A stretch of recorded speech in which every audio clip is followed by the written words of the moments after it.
Spring 1959, above Leadville, Colorado.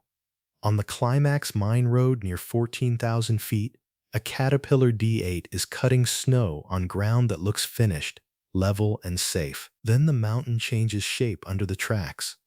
The machine is not where the road says it should be.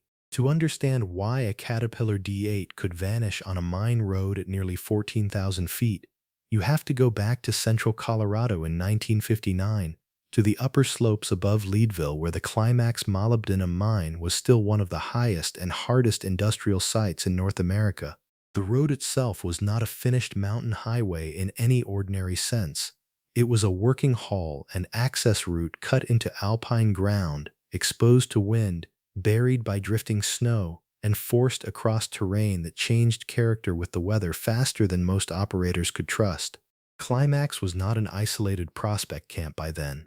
It was a major industrial operation, feeding steelmaking and wartime-era alloy demand with molybdenum ore from a mountain environment that punished men and machines alike. Everything above timberline had to be fought for. Fuel had to be hauled up. Parts had to be hauled up. Operators had to climb into machines in air thin enough to cut engine output and human judgment at the same time. At that elevation, every routine job became less routine. A crawler tractor that would feel planted and predictable at lower grade could become sluggish, underpowered, and mechanically exposed before the operator even reached the work zone. The machine at the center of this story was a Caterpillar D8, one of the most respected heavy crawler tractors of its era. In 1959, a D8 was not a light trail dozer improvising above the snow line. It was a serious production machine, built for pushing, cutting, and holding grade under load. Depending on configuration, these tractors weighed well over 30,000 pounds and carried the kind of track footprint that gave crews confidence on soft or broken ground. On paper, that mattered. On the mountain, it was not enough. The assignment sounds simple when reduced to one sentence. Keep the Climax mine road open. Cut drifted snow. Maintain access. Hold the grade where winter and spring breakup were trying to erase it. But mountain roads at that altitude do not fail in one neat way. Snow loading, wind slab formation, meltwater, freeze-thaw cycling, buried voids, and the unstable contact between road fill and natural slope all work at once. What looked solid at dawn could be hollow by noon. What carried a truck yesterday could collapse under a tractor today. That is the part many later retellings miss. The machine did not enter a dramatic disaster zone in a single instant. It entered a site that had already been weakening beneath the surface. The road was high, narrow, and repeatedly buried by snow that did not settle evenly. Wind stripped one section to rock and loaded the next with deep drifts. Beneath those drifts, the road edge could disappear entirely. Snow bridged gaps. Meltwater tunneled below. Fill material loosened. In places, the mountain built a false floor over empty space. Operators in that country learned to read the surface the way a mechanic reads a bearing by sound. Snow color mattered. Texture mattered. The way the blade peeled the top layer mattered. A road that rang hard under the tracks in the morning could begin to sag after sun exposure, especially where dark spoil, cinders, or road grit accelerated melt. At 14,000 feet, the sunlight was stronger, the nights were colder, and the transitions were sharper. Stability did not fade gradually. Sometimes it simply disappeared. The altitude made every part of the job worse. Mechanically, the problem began with air density. A naturally aspirated diesel loses power as elevation rises because each intake stroke carries less oxygen.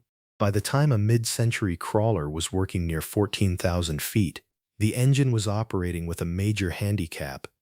Less oxygen meant less complete combustion, reduced effective horsepower, slower throttle response, and a narrower margin when the tractor met resistance. Cooling, fuel mixture behavior, smoke, and cold start performance all changed with altitude, but the more important effect on that road was torque reserve. The machine still looked powerful. It no longer had the same margin to save itself. The operator felt that first. A push that would have been routine at lower elevation took longer. A turn in deep snow demanded more throttle. Climbing back onto the crown after cutting the shoulder took more track effort than it should have. None of that meant the D8 was failing. It meant the machine was working in an environment that took power away before the blade ever touched the drift. Then there was the human cost. Men working at Climax dealt with headaches, short breath, fatigue, and slower recovery as part of the job. At extreme elevation, decision-making can narrow without announcing itself. You do not suddenly become incapable. You simply lose a little reserve, a little clarity, a little patience. On a mountain road with hidden voids beneath wind-packed snow, that matters.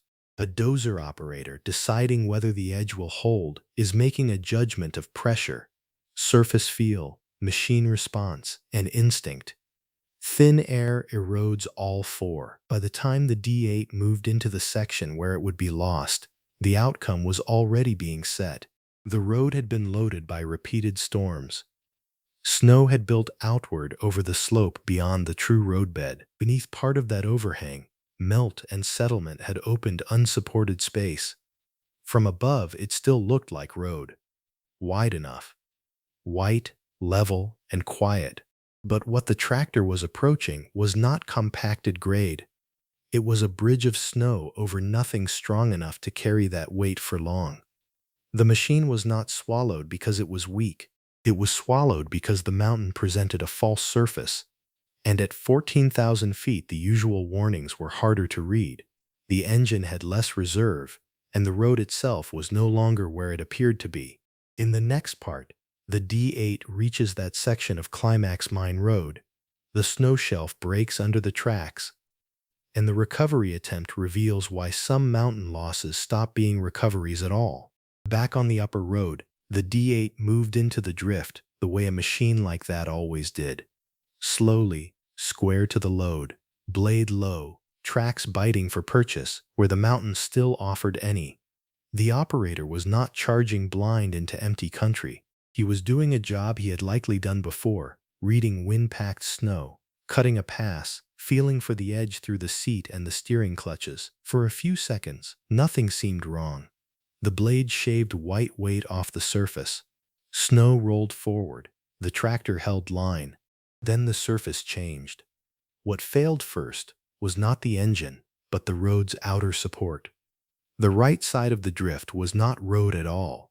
It was a corniced extension of snow built outward over the slope below, its underside hollowed by melt and undermined by the repeated freeze-thaw cycle that had worked through the fill shoulder beneath it. Under the D8's weight, that false platform did what weak mountain overhang always does. It cracked, sagged, and then dropped. The machine lurched to the outside. A crawler tractor gives warning in moments like that, but not much. One track settles farther than the other. The seat shifts under the operator's hips. Blade angle changes. The machine stops feeling planted and begins feeling suspended. On a lower road, with room to turn downhill or back away, there might still be options. Here there were almost none. The shelf was narrow. The outside edge was already failing, and the D8's own weight was now helping tear more of the overhang loose. The operator had seconds to decide whether to stay on the throttle, lift the blade, or try to reverse straight back into what remained of the roadbed. None of those choices were good. Forward meant committing more weight onto broken snow. Turning risked, twisting the machine sideways, and taking the rest of the shelf with it. Reversing required traction from a track that was already losing support beneath it. At nearly 14,000 feet, with reduced engine reserve and the machine pitched toward open slope, the margin was almost gone. Then it disappeared. The outer edge sheared away under the right track. The D8 dropped hard, rolling off the road shoulder and breaking through the snow bridge that had hidden the void below. For an instant, the blade caught. Then the tractor's mass overpowered it. 30,000 pounds of steel and cast iron slid off the mountain road and went down the slope in a grinding mix of snow, loose fill, and shattered crust. The descent was not a clean vertical plunge. It was worse. The machine tumbled and slid in stages, striking buried rock, tearing through drift layers, rotating enough to damage its own undercarriage as it went. Snow and spoil folded around it. One track likely lost full contact almost immediately. The blade, which might have arrested a smaller machine on softer ground, became another lever point in a slide that had too much weight behind it.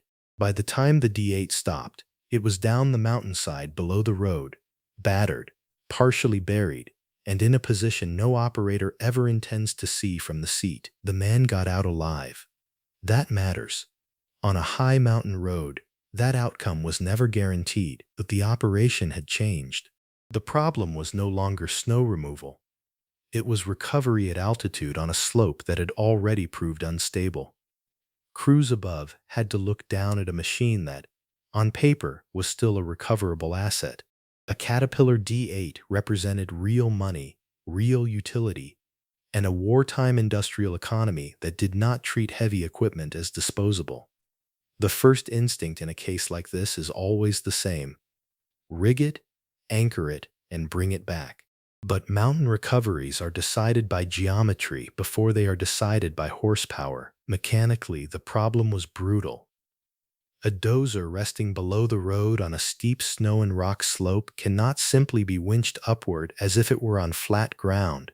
Pulling force has to overcome not only the machine's static weight, but also the drag of the blade, damaged undercarriage resistance, buried track sections, and the tendency of the machine to rotate or dig in as tension comes on the cable. If the D8 had rolled enough to twist the frame or jam one final drive, the force required went up again, and every pound of pull needed an anchor that the mountain could actually trust. That was the next failure point. The road above was not ideal anchoring ground. It was narrow, partially undermined, and bordered by the same unstable shoulder that had already collapsed. A second tractor brought up for recovery risked becoming a second casualty. Deadman anchors in snow would not hold a full extraction load from that angle.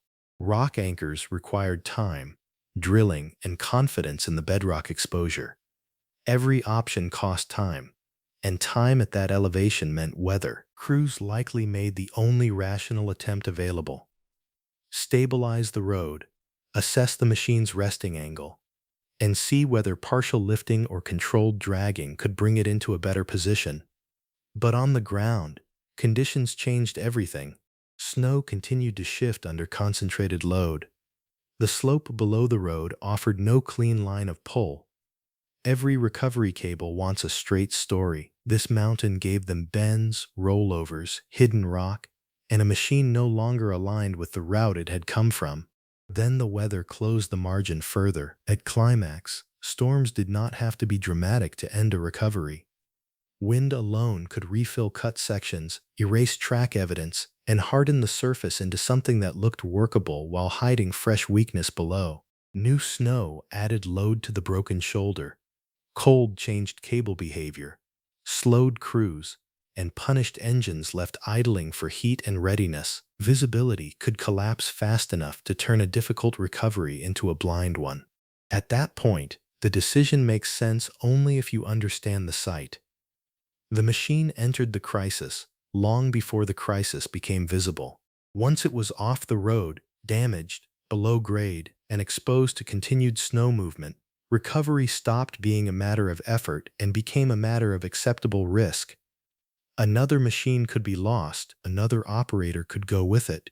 In mountain work, there is a line where equipment value ends and slope authority begins. The D8 stayed where it was. Whether crews stripped parts later, marked the site, or simply left the tractor to the seasons depends on the exact recovery record. But the broader truth is clear. The mountain kept it. Snow buried it deeper. Freeze-thaw worked through exposed cavities. Metal that had built and held high industrial access on one of America's harshest mine roads became part of the slope below it. The machine was gone from service even if pieces of it remained. And that is the real ending to this kind of story. Not spectacle, not legend. A machine built for force met a road that was no longer road, in air thin enough to weaken both steel performance and human margin, on a mountain that hid failure under a smooth white surface until the weight arrived. Climax continued. The mine roads were rebuilt, recut, widened where they could be widened, and worked again by other machines under the same severe conditions. But the lesson remained. At extreme altitude, the most dangerous ground is often the ground that still looks finished. A crawler tractor can fight snow, grade, and load. It cannot negotiate with a false edge. The machine is gone. The consequence is not. High-altitude mine work in Colorado kept teaching the same lesson through the 20th century. Horsepower matters. Traction matters. Operator judgment matters. But none of them cancel terrain. When a road is partly snow bridge, partly thaw-weakened fill, and partly mountain illusion, even a Caterpillar D8 can be reduced from master of the grade to dead weight in seconds. That is why this machine still matters. Not because it was the biggest loss Climax ever saw, but because it shows, with unusual clarity, what heavy equipment operators have always known and what industrial history too often forgets. The machine was never just fighting workload. It was fighting physics, weather, altitude, and a road that had already begun to disappear.